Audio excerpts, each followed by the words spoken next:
Greetings, unsettled souls, and welcome to the Correct Views. Sam I.B. DeGanji reporting for The Media Speaks, and of course, it is part two of the massive Fukushima update.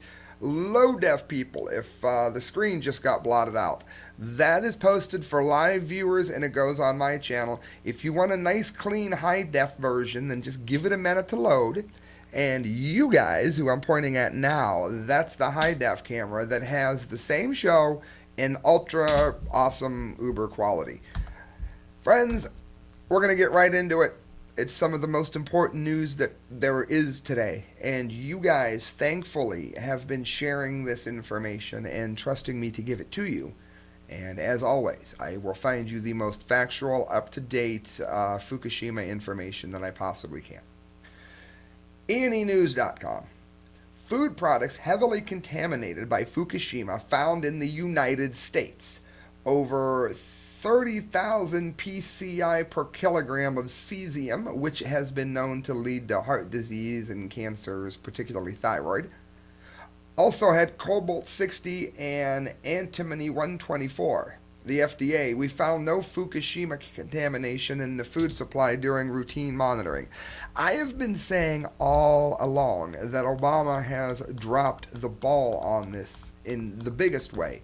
When I was at Bilderberg, look up Bilderberg, Why It Mattered to Me. The movie is posted free. I was telling anybody that would listen, I was telling police officers about what Obama was doing to the food supply, and I was asking them to look it up. If you don't believe me on this, look up what an abysmal job Obama has done. Any search engine will give you the information that you're looking for. Dr. Robert Metzger, Radiation Safety Engineering, Inc., American Chemistry Society of 2013 meeting, contamination of it's written originally in Japanese, so sometimes when you bring it into English, the sentences don't flow. I'm not drunk.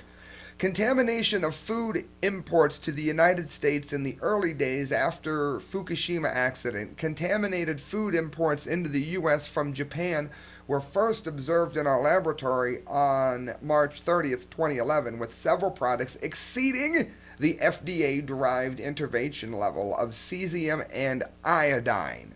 That would be radioactive poison iodine. Here are some excerpts from it, from Dr. Metzger's presentation. The first observed food contamination was found on March 30th. A sushi import was found to be contaminated with 131 eyes. I'm not sure what that stands for. Suffice to say, it's probably not a good idea to eat the glowing sushi.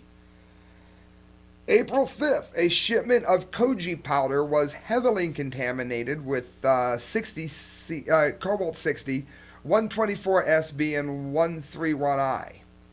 That's iodine, I'm sorry. By July, the iodine 131 was largely decayed away, and the primary concern was foods that were known concentrators of some of the isotopes. In other words, it draws it in and makes it more toxic.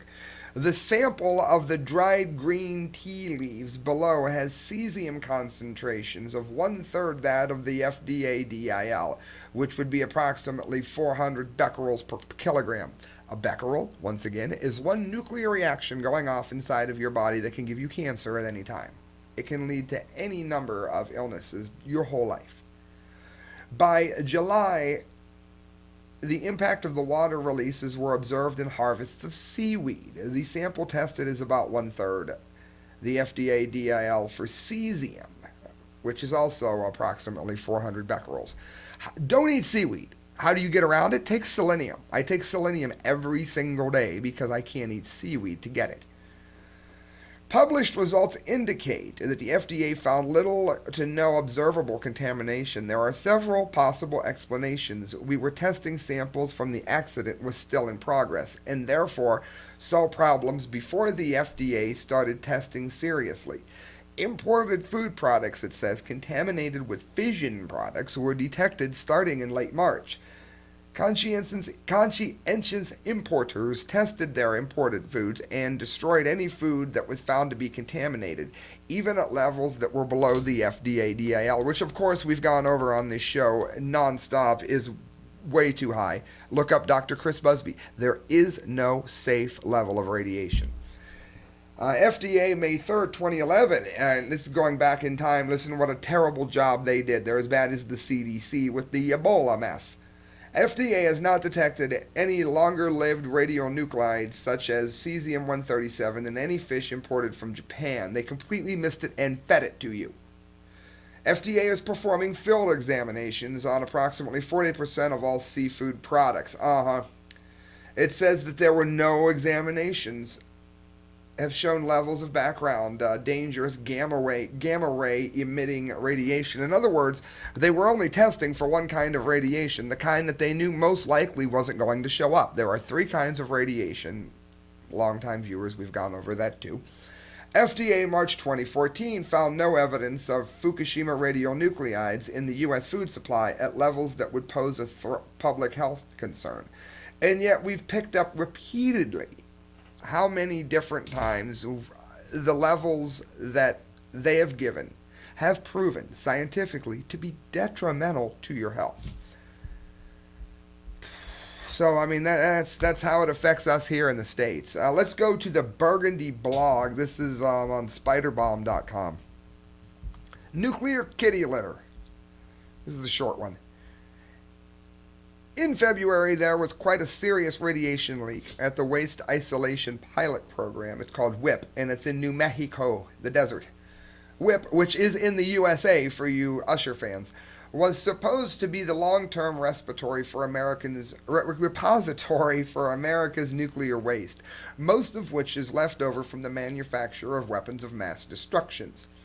WIP has been up and running for 15 years. Its mission was to safely store nuclear waste for 10,000 years, which seems a bit strange since much of this stuff remains lethal for hundreds of thousands or even millions of years.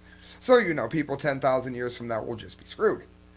Welcome to the world of Dr. Strangeloves. If you haven't seen the movie, by all means do. It's one of my top 10 favorites. Where every year more than 400 reactors worldwide churn out tons and tons of this lethal nuclear waste that no one knows what to do with. The Strangeloves appear to believe that sometime in the near future pixies will magically appear and spirit all of this lethal crap away. Oh well, the best laid plans of psychotics, which includes 55-gallon barrels of highly dangerous nuclear waste that explode. And there's a video here where I told you to go. Arnie Gunderson explains it in an interview. It says, the above CNN piece was somewhat surprising because these days it's unusual for the mainstream media to admit these things. And it goes on to talk about the movies Threads and The Day After.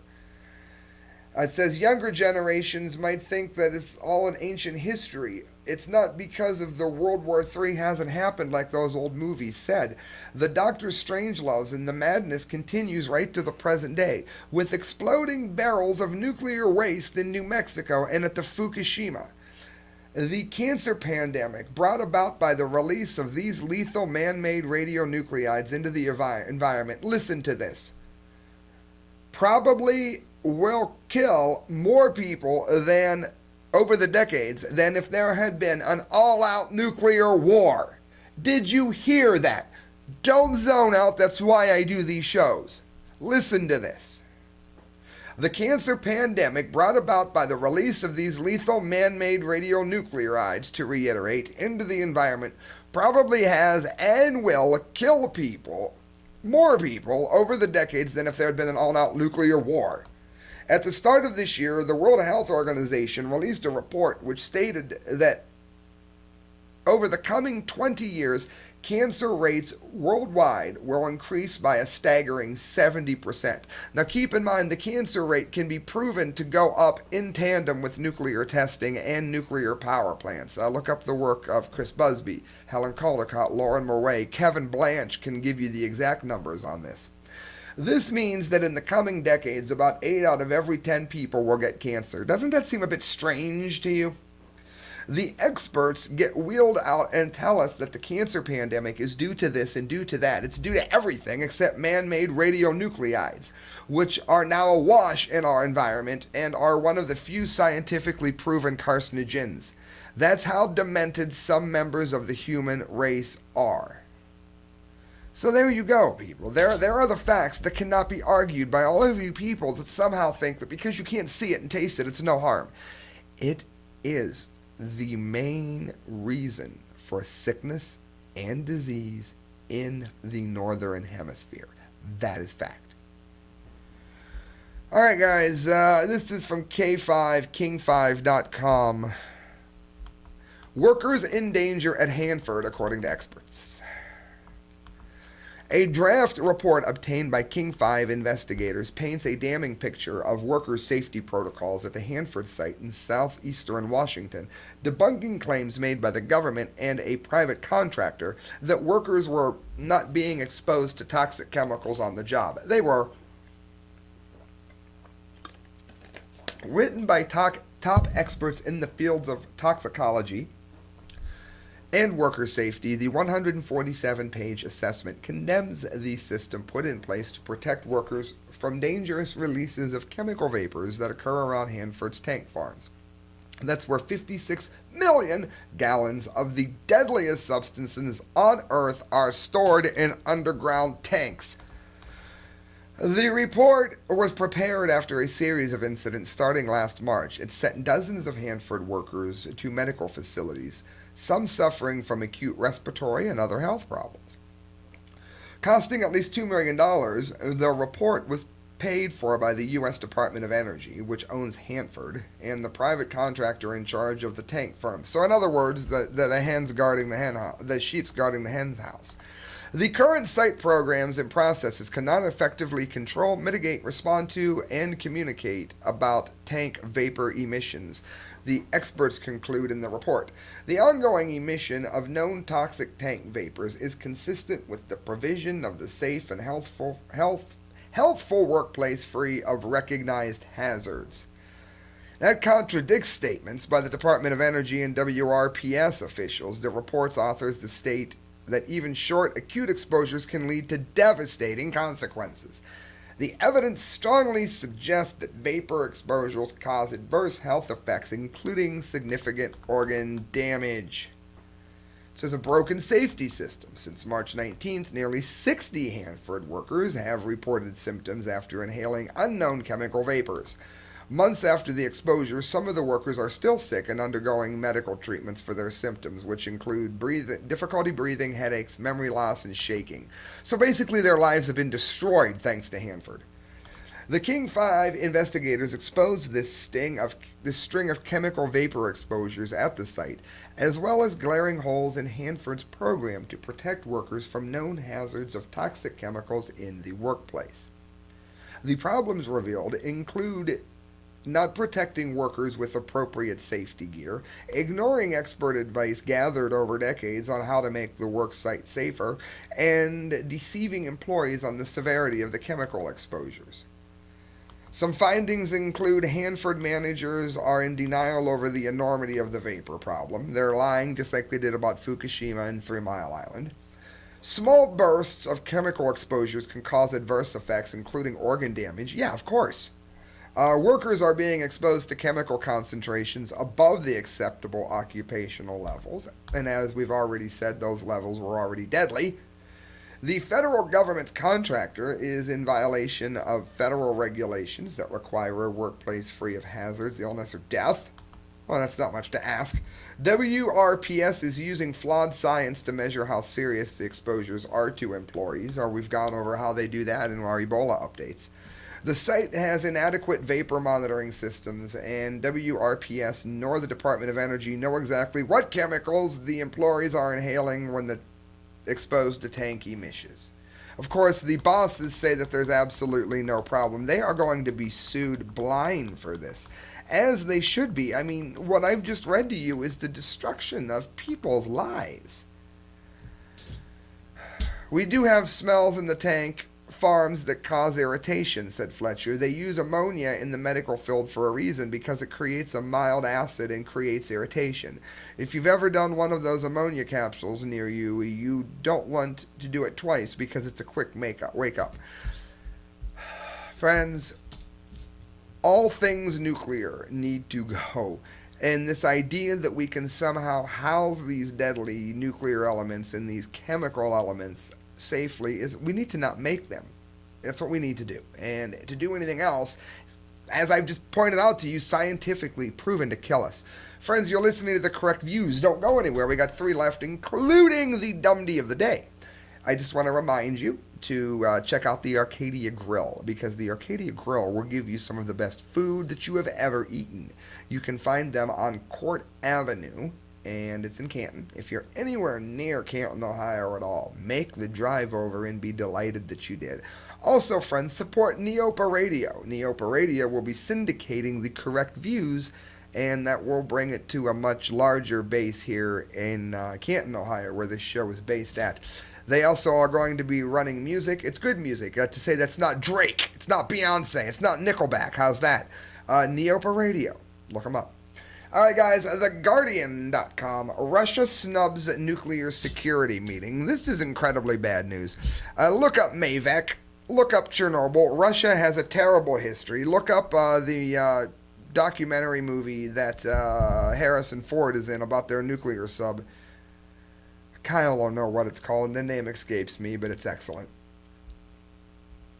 Russia failed to show up at a meeting planning a 2016 nuclear security summit, U.S. and European officials said on Monday, leaving unclear Moscow's intentions for future participation in the talks.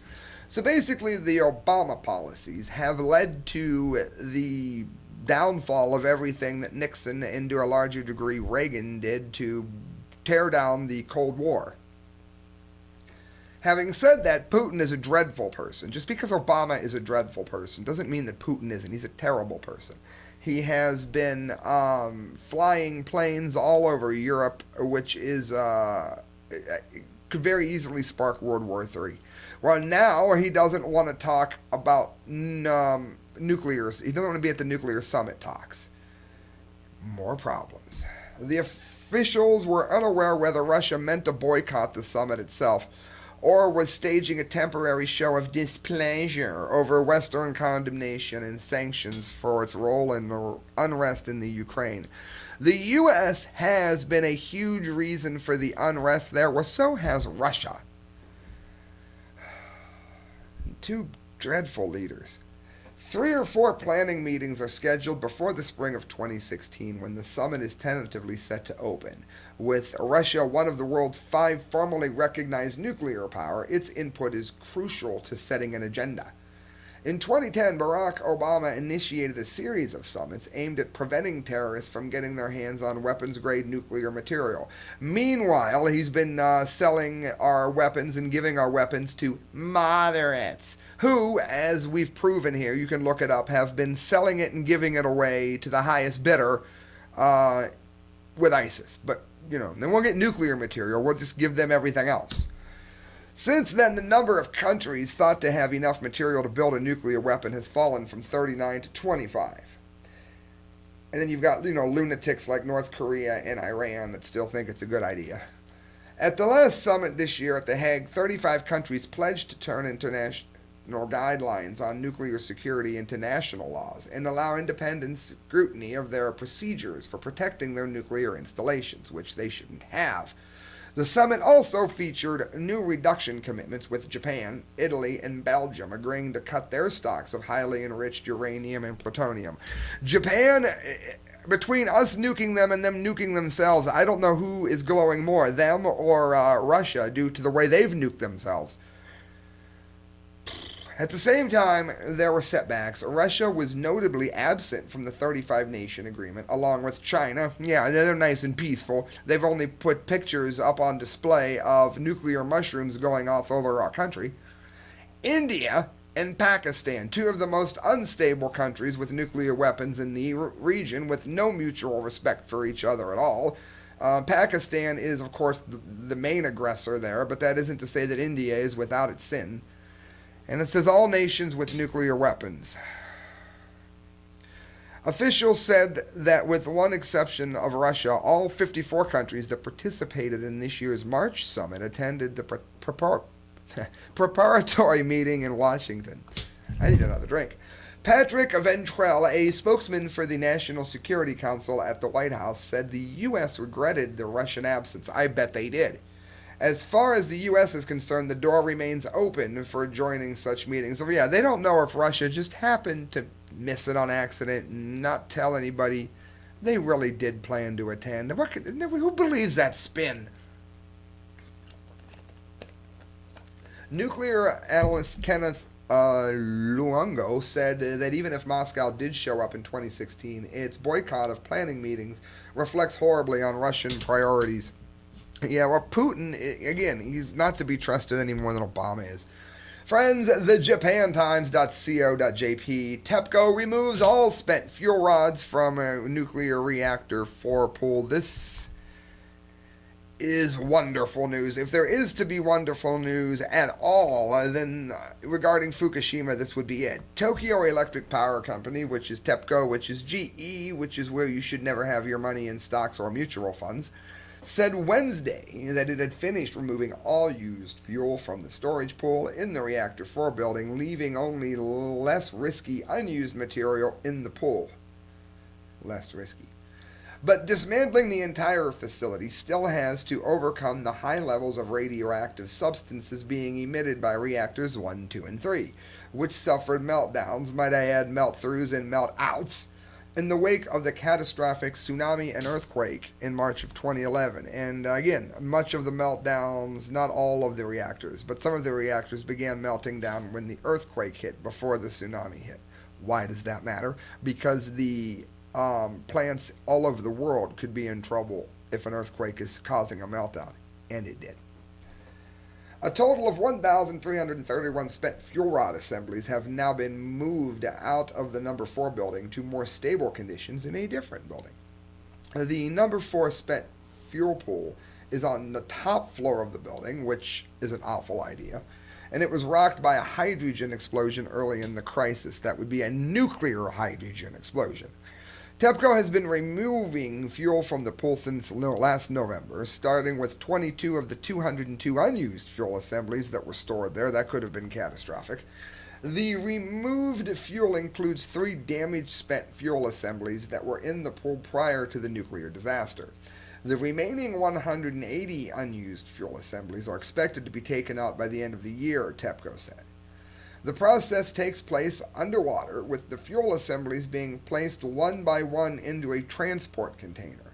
When the container is filled with fuel assemblies, workers use a crane to take it out of the pool and then lower it from the 5th floor. Hey, that sounds stable in an earthquake zone. At ground level, it is trucked to a safer pool about 100 meters away. The Reactor 4 did not suffer a meltdown after the tsunami struck because it was offline for a periodic inspection and maintenance work. Even so, it says the spent fuel pool on the highest floor of the crumbling building was a major source of concern in the early days of the crisis, as the water level was suspected of dropping enough to expose the fuel rods. TEPCO, it goes on later, said the fuel in the pool probably did not sustain major damage. Removing the fuel from the 3 other reactors has been hampered by high levels of radiation. They don't even have the science to get near them. TEPCO has said it will delay the start of the process at Reactor 1 by 2 years to 2019. So yeah, earthquakes and tsunamis will just promise not to knock it over, 2019. They've got that written guarantee, I guess. They talk to the fish. The effort will be rife with challenges, as the utility has no idea where the melted fuel is located inside the reactor, while much of it is a black goo on the streets of Tokyo.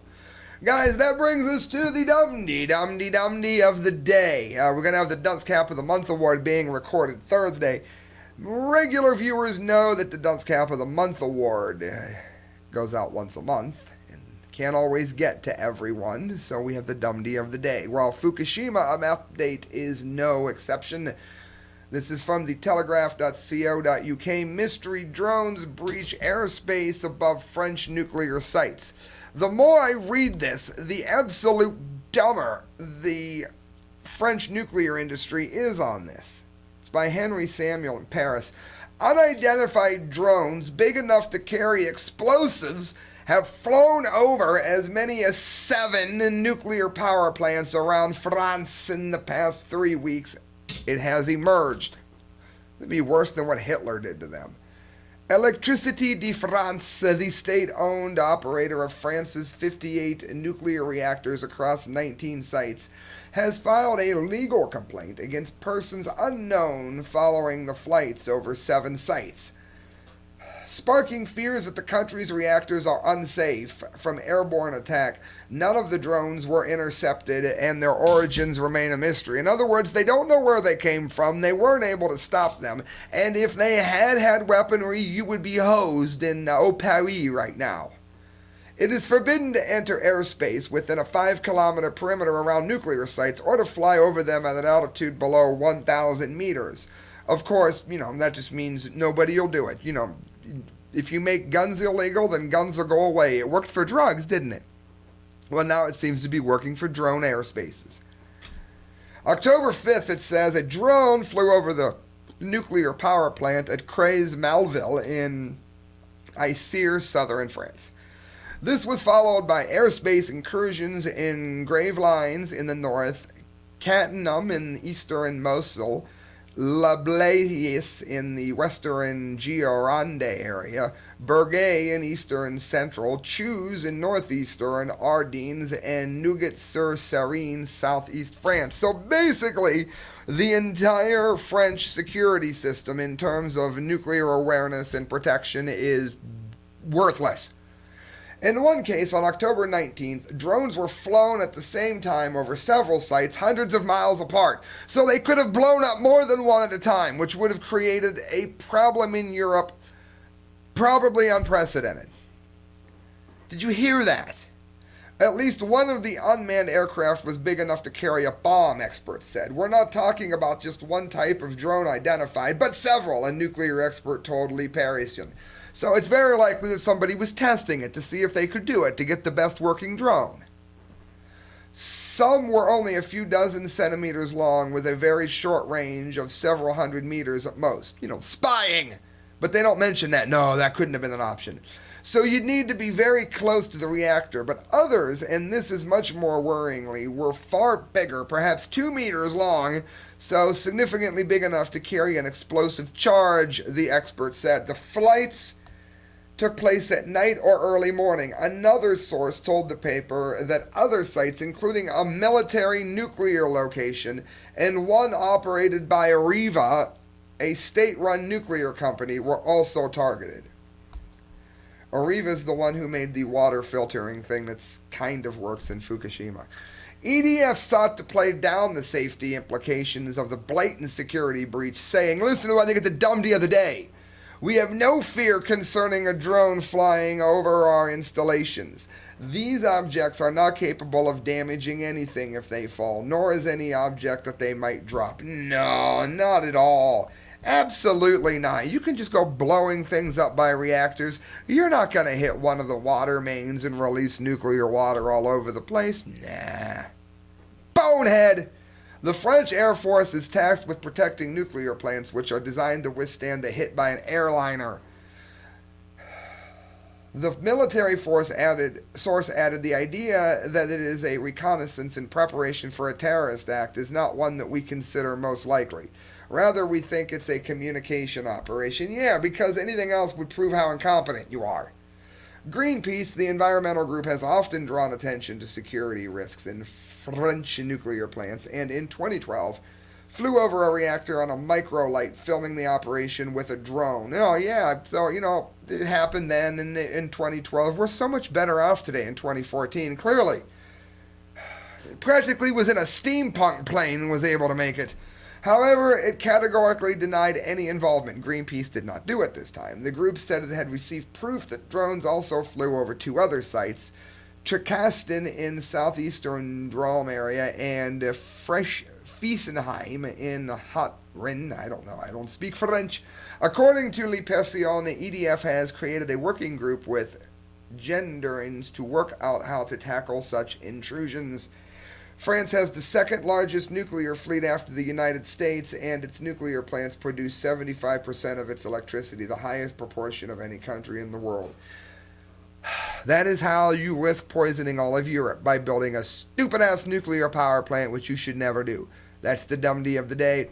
Dunce cap of the month. month happens Thursday. Friends, you're listening to The Correct Views. Thank you for doing so.